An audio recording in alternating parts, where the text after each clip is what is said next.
الحمد لله رب العالمين. أشهد أن لا إله إلا الله وحده لا شريك له، وأشهد أن سيدنا ومولانا محمدا عبده ورسوله، صلى الله تبارك وتعالى عليه وعلى آله وأصحابه وذرياته أجمعين. أما بعد، فقد قال رسول الله صلى الله تعالى عليه وسلم: يا معشر الشباب، من استطاع منكم الباءة فليتزوج، فإنه أغض للبصر وأحصن للفرج، ومن لم يستطع فعليه بالصوم فإنه له وجاء، أو كما قال صلى الله تعالى عليه وسلم. محترم بھائیوں اور بزرگوں، اللہ تعالی نے ہمیں جو دین عطا فرمایا ہے وہ دین فطرت ہے. دین فطرت ہونے کا مطلب یہ ہے کہ انسان کی جو طبعی ضرورتیں ہیں شریعت میں ان کا بھی پورا خیال رکھا گیا ہے، اور کوئی ایسی تعلیم نہیں دی گئی کہ جس سے انسان کی فطری ضرورتوں پر قدغن لگتی ہو. البتہ یہ ضرور ہے کہ فطری تقاضوں کو کھلی چھوٹ نہیں دی گئی، بلکہ ان کو کچھ ضابطوں میں اور کچھ حدود میں محدود کر دیا گیا. یہ بھی ہمارے فائدے کے لیے. اس کے برخلاف دنیا میں جب بھی فطرت کے تقاضوں کو نظر انداز کر کے کوئی بات چلائی گئی تو وہ انجام کار فیل ہو گئی. چنانچہ بہت سے مذاہب میں آج بھی اس بات کو دین سمجھا جاتا ہے کہ بھئی اپنے تقاضوں کو مٹا دو، سنیاسی بن جاؤ، راہب بن جاؤ. عیسوی مذہب میں بھی یہ بات ہے، جینی مذہب میں بھی یہ بات ہے، اور بدھسٹوں کے مذہب میں بھی یہی بات ہے کہ انہوں نے دین اسی کو سمجھ لیا کہ ترک لذات یہی دین ہے. اور وہ اس میں یہاں تک آگے بڑھے کہ شادی بیاہ تو دور رہا، ان کے مذہب میں جو مذہبی بن جائے اس کے لیے کمانا بھی منع ہے. چنانچہ بدھسٹوں کے جو مذہبی لوگ ہوتے ہیں ان کو کہا جاتا ہے بھکشو. بھکشو کا مطلب یہ ہے کہ کوئی کام نہیں کر سکتا، بھیک مانگ کے گزارا کرے. ہمارا برما جانا ہوا تو فجر کی نماز پڑھ کے جب ہم مسجد سے لوٹتے تو یہ منظر نظر آتا کہ کچھ بھکشو اور وہ سلا ہوا کپڑا بھی نہیں پہنتے، اور ان کے ساتھ ان کے مذہبی اسکولوں کے بچے، چھوٹے بڑے سب ننگے پیر، اور وہ گلی میں داخل ہو رہے ہیں ٹم ٹم بجاتے ہوئے، اور ایک رکشے پر ایک بھگونا رکھا ہے، وہ وہاں سے داخل ہوئے، ٹم ٹم بجایا، گھر والے سب اپنے گھر سے پلیٹوں میں کھانا لیے لائن میں لگا کے کھڑے ہو گئے، وہ جہاں سے گزر رہے ہیں وہ بھگونے میں کھانا ڈال رہے ہیں اور ان لوگوں پہ قشقہ لگاتے چلے جا رہے ہیں۔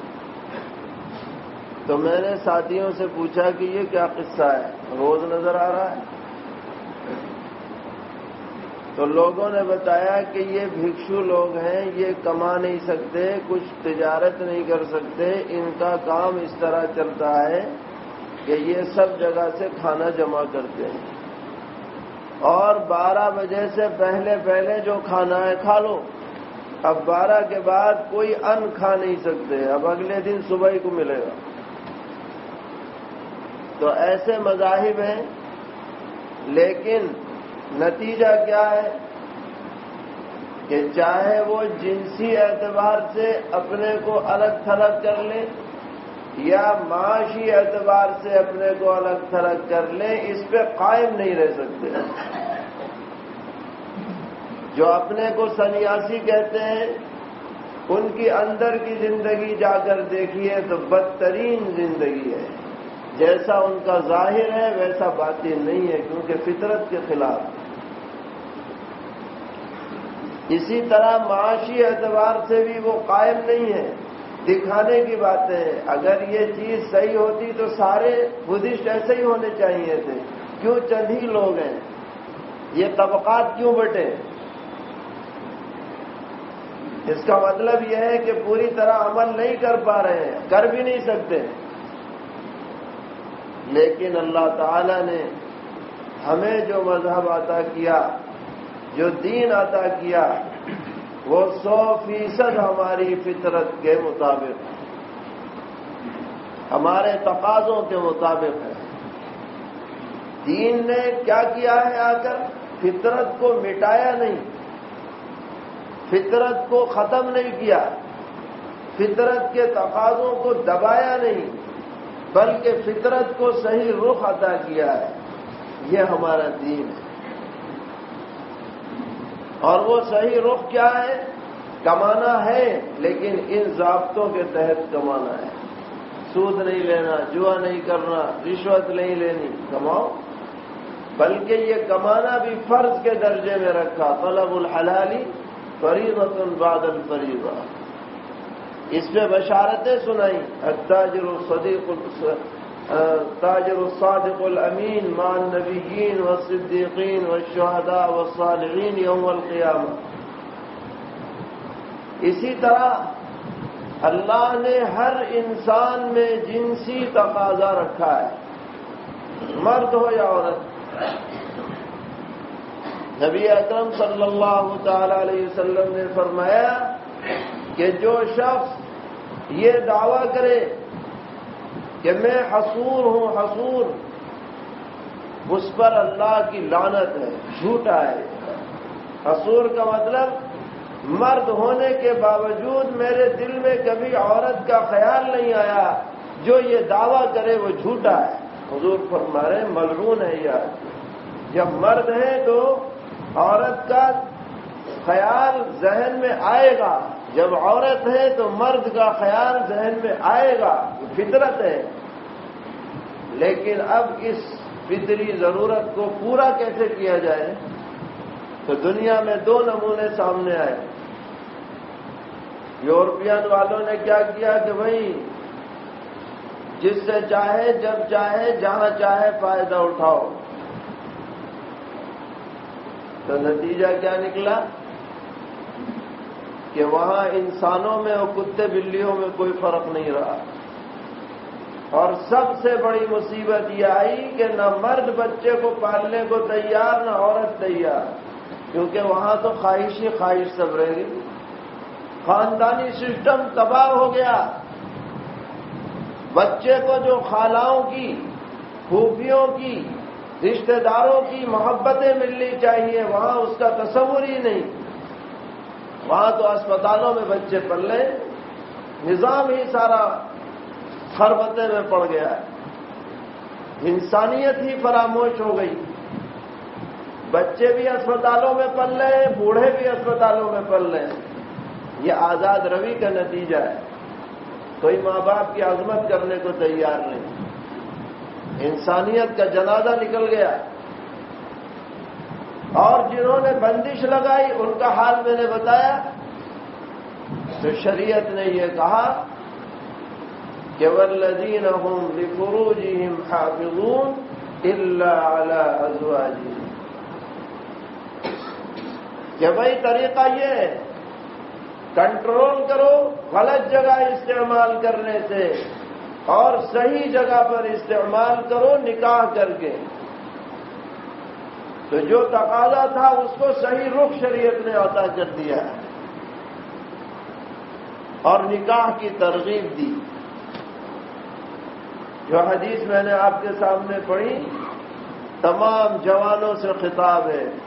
یا معشر الشباب من استطاع منکم الباءۃ، اے جوانوں تم میں سے جو بھی حقوق زوجیت ادا کرنے پر قدرت رکھے فلیتزوج، اسے کیا کرنا ہے؟ شادی کرنی. اس کا فائدہ جو ظاہری نظر آئے گا وہ کیا ہے؟ فإنه أغض للبصر، شادی کرنے سے نگاہ غلط جگہ پڑنے سے جھک جائے گی. وأحصن للفرج، عفت اور پاک دامنی نصیب ہوگی. اس کا مطلب یہ نہیں ہے کہ اور کوئی فائدہ نہیں. یہ تو ایک موٹی موٹی بات ذکر کر دی، ورنہ اس سے تعمیر انسانیت ہوگی، اس سے نیک اولاد وجود میں آئے گی، اس سے خاندانوں میں جوڑ پیدا ہوگا.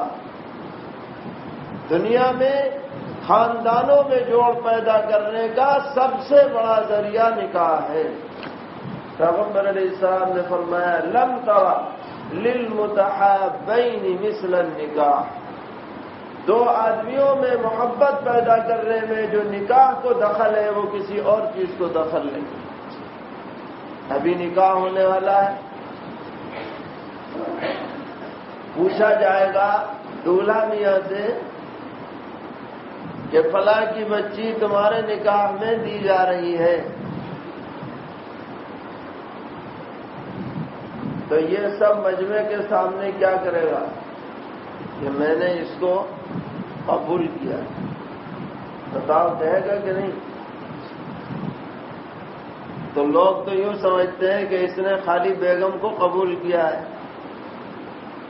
خالی بیگم قبول نہیں ہوتی. جب اس نے یہ لفظ کہا کہ میں نے اس کو قبول کیا تو اس کے اندر یہ بھی شامل ہے کہ بحیثیت بیوی کے میں نے اس عورت کو قبول کیا اور بحیثیت ماں باپ کے اس عورت کے ماں باپ کو بھی قبول کیا ہے. بحیثیت بھائی بہنوں کے اس کے بھائی بہنوں کو بھی قبول کیا ہے. بحیثیت رشتہ داروں کے اس کے رشتہ داروں کو بھی قبول کیا ہے. اور جو شوہر بیوی کے ماں باپ کو اپنے سگے ماں باپ کے درجے میں نہ رکھے اس کی ازدواجی زندگی پوری طرح کامیاب نہیں ہو سکتی. اسی طرح جب بچی سے اجازت لینے آپ جاتے ہیں اور اس کی اجازت ملتی ہے تو خالی اپنی ذات کی اجازت نہیں ہے، پورے خاندان کی اجازت. اس سے جوڑ پیدا ہوتا ہے، اس سے محبتیں عام ہوتی ہیں اور جو تقاضا ہے فطری اس کو صحیح رخ ملتا ہے. اتنی بڑی عبادت ہے نکاح. پیغمبر علیہ السلام فرما رہے ہیں النکاح من سنتی، نکاح میری سنت. بعض اکابر سے منقول ہے، فقہا سے، یہ پہلے یہ سمجھا جاتا تھا کہ نفلیں پڑھنا افضل ہے نکاح سے، لیکن جب نکاح کر کے نون تیل لکڑی کا پتہ چلا تو کہنے لگے جی نکاح افضل ہے، کیونکہ اس سے بہت سی چیزیں وابستہ ہیں۔ نکاح سے کتنے حقوق آدمی ادا کرتا ہے۔ لوگ سمجھتے ہیں کہ یہ خالی شادی ہے، شادی فارسی کا لفظ ہے، مفتی صاحب بتائیں ہے یا نہیں؟ شادی کا مطلب خوشی۔ حضرت تھانوی قدس سرہ نے لکھا کہ دنیا میں سب سے بڑی خوشی نکاح کی ہے۔ نوجوانوں سے پوچھو، نکاح کا نام آتے ہی جو ہے لڈو پھوٹنے لگتے ہیں، دل میں خیالات آنے لگتے ہیں۔ تو حضرت علی کرم اللہ تعالی وجہ سے پوچھا، حضرت نکاح کیا ہے؟ فرمایا سرور و شہرین، 1 مہینے کی خوشی ہے بس۔ کہ پھر کیا ہے کہ ثم کسر و زارن، پھر تو کمر توڑ ہے، ابھی تو اپنے ہی بوجھ تھا، بیگم کا بھی اٹھاؤ، اور بچے ہو جائیں تو ان کا بھی کیا ہے اٹھاؤ۔ کہ جی پھر کیا ہے؟ فرمایا ثم حموم دہر، پھر تو زندگی کا روگ لگ گیا۔ لیکن دنیا کا دستور یہ ہے، اگر یہ نہ رہے تو دنیا آباد کیسے رہے؟ اللہ نے آبادی کے لیے یہ طریقہ تجویز فرمایا۔ نکاح کے خطبے میں سورہ نساء کی پہلی آیت میں پورا منظر کھینچ کر بتلا دیا گیا۔ الذي خلقكم من نفس واحدة وخلق منها زوجها وبث منهما رجالا كثيرا ونساء، پوری ترتیب بدل۔ فاتقوا الله الذي تساءلون به والارحام۔ تو یہ نکاح ان تمام حقوق کی وابستگی کی وجہ سے بہت بڑی عبادت بن جاتی ہے۔ بعض اکابر نے فرمایا کہ دنیا میں اس سے لمبی کوئی عبادت نہیں۔ 20 سال میں نکاح ہوا، 80 سال کی عمر ہوئی، 60 سال آدمی مسلسل نکاح کا میٹر عبادت کا چلتا رہے۔ نماز سے بھی لمبی ہے، روزے سے بھی لمبی، حج سے بھی لمبی، اعتکاف سے بھی لمبی، لیکن نکاح کو عبادت سمجھ کر کے انجام دیا جائے، ایک قابل اجر و ثواب عمل سمجھ کر کے انجام دیا جائے، اس کے حقوق کو پوری طرح بجا لایا جائے، شوہر بھی بیوی کے حقوق کو بجا لائے، بیوی بھی شوہر کے حقوق کو ادا کرے، تو یہ بہت بڑی سعادت بنتی ہے۔ میں بار بار یہ بات عرض کرتا ہوں کہ شوہر کو سمجھنا چاہیے کہ نکاح میں قربانی جو دے رہی ہے وہ بیوی دے رہی، شوہر نہیں دے رہا۔ شوہر تو اپنے گھر ہے، مزے میں، ماں باپ بھی اس کے ساتھ، بھائی بہن بھی اس کے ساتھ، رشتہ دار بھی اس کے ساتھ، اپنے وطن میں قربانی دے کے تو وہ بچی آ رہی ہے جو پلی بڑھی اور جوان ہوئی شفقتوں کے ماحول میں۔ رخصتی کے وقت ماں باپ کے دل سے پوچھو کہ ان کے دل پہ کیا گزرتی ہے، جب لخت جگر جدا ہوتا ہے پوچھو ان کے دل سے کیا گزرتی ہے، اور اس بچی سے پوچھو کہ کیسے مرحلے سے گزر کر کے وہ ہمارے گھر آتی ہے، ماں باپ کو چھوڑ کے آ رہی ہے، بھائی بہنوں کو چھوڑ کے آ رہی ہے، رشتہ داروں کو چھوڑ کر کے آ رہی ہے، بسا اوقات اپنے وطن کو چھوڑ کر کے آ رہی ہے تمہاری خاطر۔ اگر تم دلداری نہیں کرو گے تو کون کرے؟ عزت و شرافت کی علامت یہ ہے کہ آدمی اپنے گھر والوں کے ساتھ اچھا برتاؤ کرے، خواہ تانے دینا، خواہ اذیت ناک باتیں کرنا، خواہ غصے ہو جانا، یہ کوئی شرافت کی بات نہیں ہے، کمینگی اور رذالت کی بات ہے۔ اس کی دلداری کرے۔ عورت ذات ہے، غلطی ہو جائے درگزر کرو، بھول جاؤ، پوری طرح وہ سیدھی نہیں ہو سکتی۔ پیغمبر علیہ السلام نے بتایا کسی حالت میں اس کے ساتھ نبھاؤ کرنا ہے، یہی تمہاری کامیابی۔ اسی طرح بیویوں کو بھی چاہیے کہ وہ اپنے شوہروں کے حقوق بجا لائیں۔ نبی اکرم علیہ الصلوۃ والسلام نے اس کی بڑی تاکیدات ارشاد فرمائی۔ الغرض یہ نکاح ایک عبادت ہے، ایک سنت ہے، ایک انسانی ضرورت ہے۔ تمام پیغمبروں نے اس کو اختیار فرمایا، دو ایک کو چھوڑ کر۔ یہ ساری امت اور انسانیت کے لیے نمونہ ہے۔ ہم اس کی قدر کریں، اس کے حقوق بجا لائیں، تقاضوں کو پورا کریں، اور نکاح کی تقریب کو ایک عبادت کی تقریب سمجھیں۔ اس میں گناہ کی باتیں شامل نہ کریں، رسومات سے ہٹ کر کے نکاح کریں، شریعت کے تقاضوں کو پورا کریں، اللہ اور اس کے رسول کی خوشنودی کو پیش نظر رکھیں۔ اللہ تعالیٰ سب کو شریعت پر عمل کی توفیق عطا فرمائیں اور اس مجلس کو بھی بے حق قبول فرمائیں۔ وآخر دعوانا الحمد للہ رب العالمین۔